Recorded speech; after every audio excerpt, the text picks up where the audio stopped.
mag-download og lain nga edit apps aron maka-upload tag picture nga adunay overly additional kay pwede natang mag-edit nga direct to send na.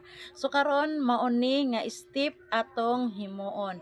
So mao ni ang atong picture post nga atong i-upload ug butangan natog overly. So sundan ni nga step. So makita nato nang naay edit diha, mao nay atong pinduton, dayon mao ni atong makita.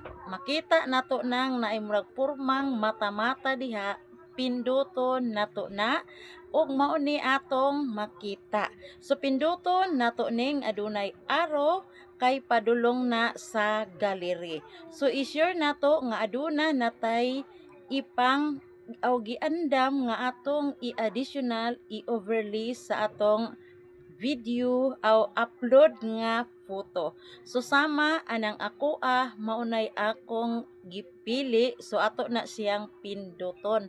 Ug mao na dayon ni atong makita sa atong picture post nga aduna nay overly makita.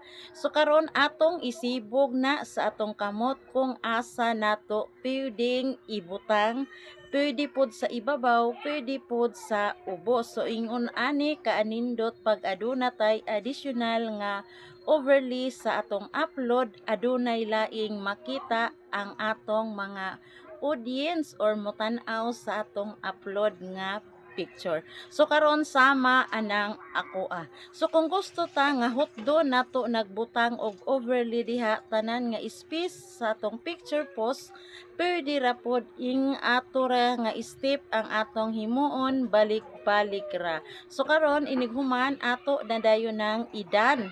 So pag abot diha sa dan, no, mo ni atong makita, butangan lang nato na caption diha sa ibabaw sama anang ako inighuman i-next or upload na dayon. So ing ana ra kong maghimo tag overly sa atong additional nga picture post, ing ana ra nga step nga direct to send na, dili na kinahanglan og laing editing apps kay pwede nagyud tang mag-additional overly og direct nang upload.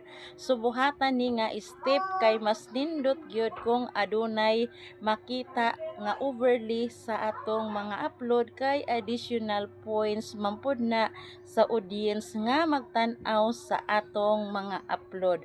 So i-try na ninyo og hubuhatan na ninyo kung wa pa mo nakatry kay additional